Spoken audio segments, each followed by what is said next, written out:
ठंड का महीना चल रहा था। चारों ओर कड़ाके की सर्दी थी और ठंडी हवाएं गरीबों की मुश्किलें और बढ़ा रही थीं। राजेश बहुत ही गरीब था।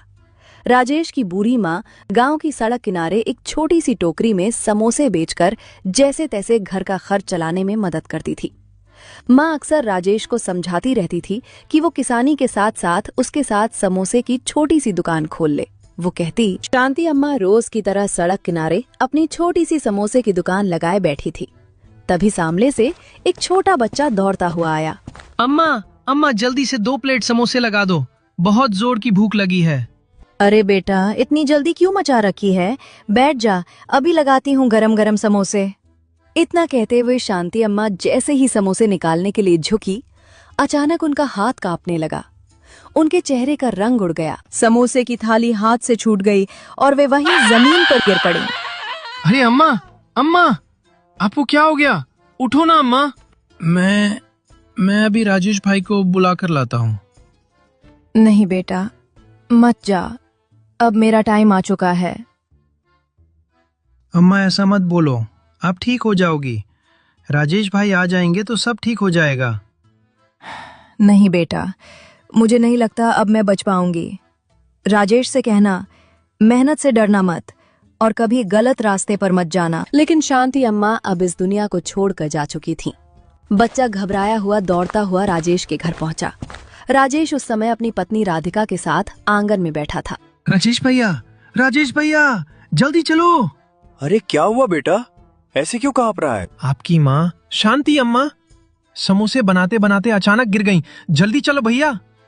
तीनों भागते हुए सड़क किनारे समोसे की दुकान पर पहुंचे। वहां लोगों की भीड़ लगी हुई थी। नहीं माँ, मुझे अकेला छोड़कर मत जाओ। राधिका की आंखों से भी आंसू बहने लगे। समय बीतता है। गांव वालों की मदद से राजेश अपनी मां का अंतिम संस्कार कर देता है। शाम को राजेश और राधिका दोनों घर में चुपचाप बैठे होते हैं। घर में सन्नाटा पसरा होता है। अब तो माँ भी नहीं रही राधिका। हाँ, अब इस घर में उनकी आवाज कभी नहीं गूंजेगी। अब इस दुनिया में माँ नहीं रही, अब हमें ही अपने घर को संभालना है। राजेश, क्यों ना तुम माँ का समोसे का ठेला संभाल लो। माँ के हाथ के समोसे बहुत अच्छे बिकते थे, तुम्हें तो पता ही है। राधिका, तुम्हें पता है मुझे समोसे बनाना नहीं आता। मैं तो अपनी मजदूरी में ही खुश हूँ। लेकिन वो ठेला माँ की आखिरी निशानी है। अभी मेरे बस की बात नहीं है।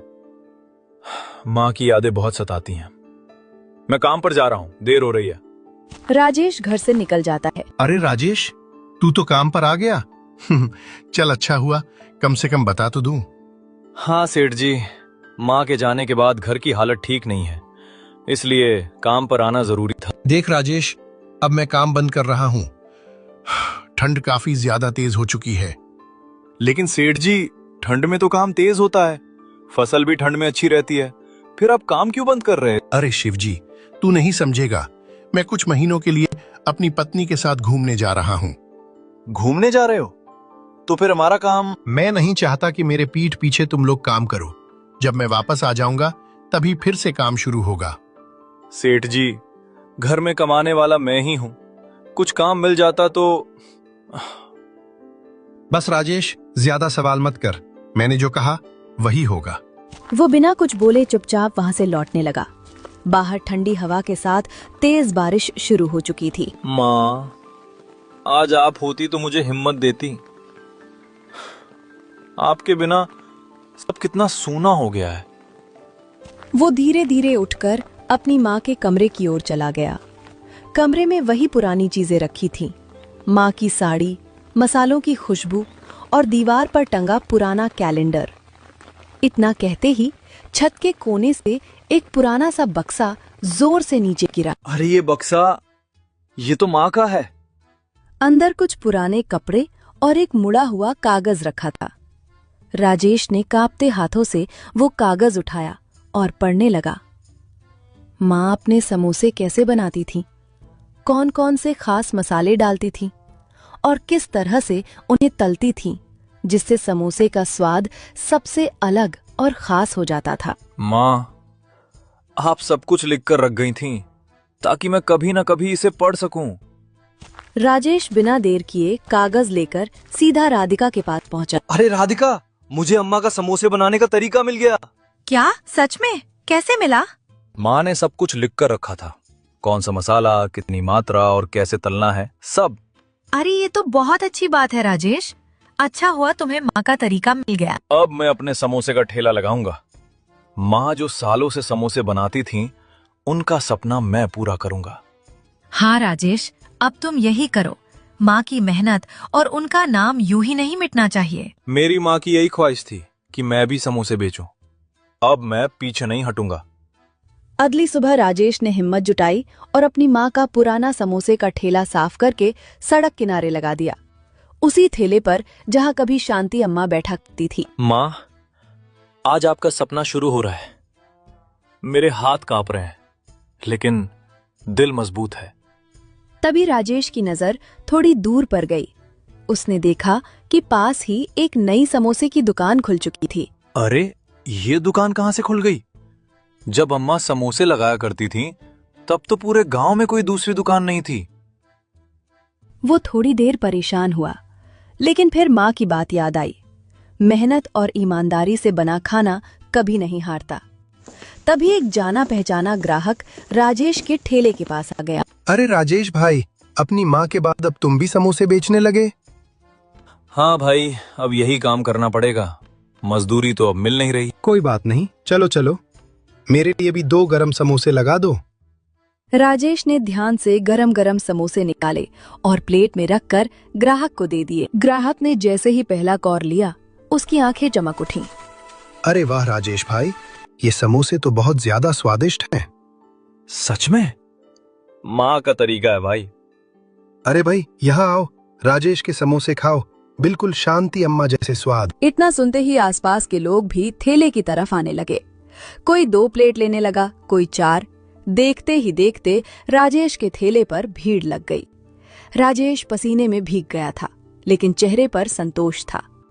उधर थोड़ी दूर खड़ा नया दुकानदार ये सब देख रहा था।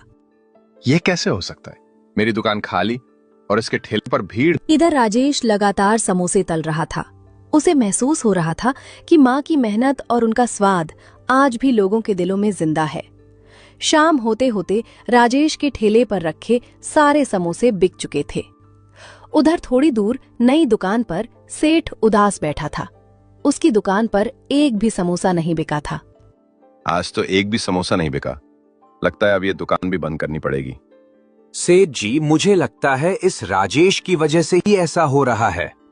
अरे ऐसे कैसे बंद कर दूं दुकान? इतनी मेहनत से दुकान खोली है मैंने। जब इसकी माँ जिंदा थी तब तो दुकान खोलने की हिम्मत नहीं हुई। पूरे गांव में उसके समोसों का नाम था। अब इसकी माँ मर गई तो सोचा मौका मिल गया।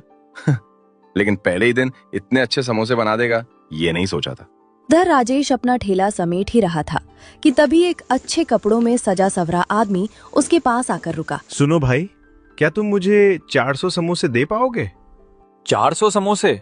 हाँ साहब, क्यों नहीं दे पाऊंगा। मुझे किसी कार्यक्रम के लिए चाहिए, लेकिन कल सुबह तक पूरे 400 समोसे तैयार होने चाहिए, बिल्कुल गर्म और ताजा। ठीक है साहब, मैं कल आपका ऑर्डर पूरा करके खुद लेकर आ जाऊंगा। अच्छा है, मुझे भरोसा है तुम्हारे समोसों पर। कल मिलते हैं। ग्राहक चला गया। पास खड़ा सेठ ये सब देख रहा था।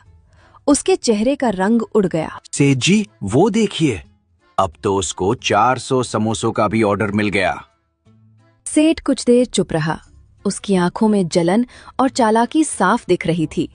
फिर उसने धीमी लेकिन सख्त आवाज में कहा, देख, मेरी बात ध्यान से सुन। कल तू भी 400 समोसे तैयार रखना। लेकिन सेठ जी, हम क्यों 400 समोसे तैयार करें?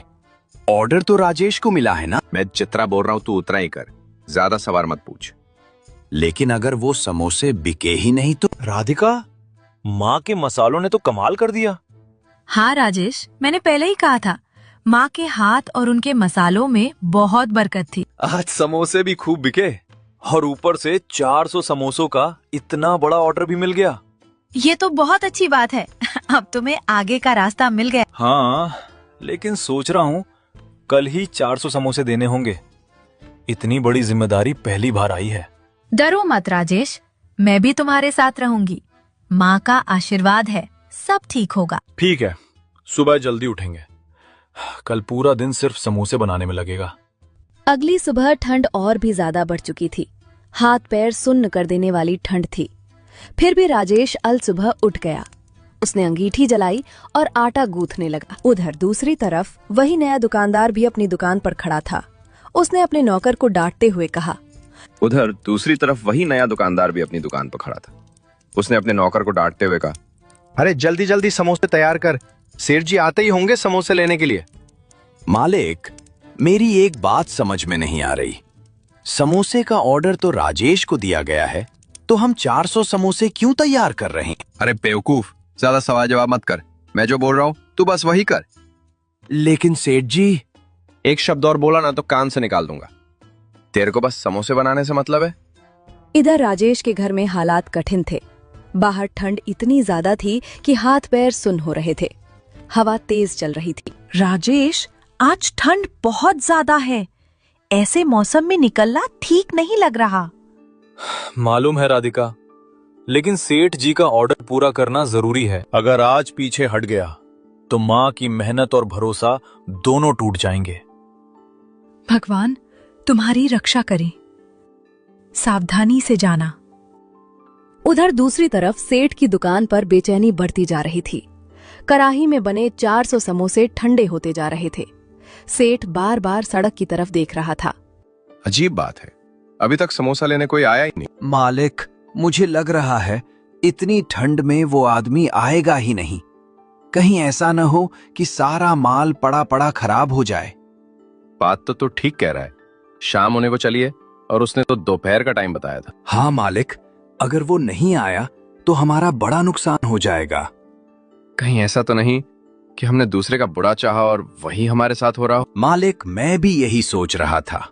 हमने राजेश के साथ जो किया, शायद उसी का फल मिल रहा है। शायद तू सही कह रहा है। उसकी माँ जिंदा थी तब भी मैंने जलन रखी, और आज भी वही की। राजेश ने शॉल लपेटी, टोकरी उठाई और हिम्मत जुटाकर घर से निकल पड़ा। तभी सामने से एक कार तेजी से आती दिखाई दी।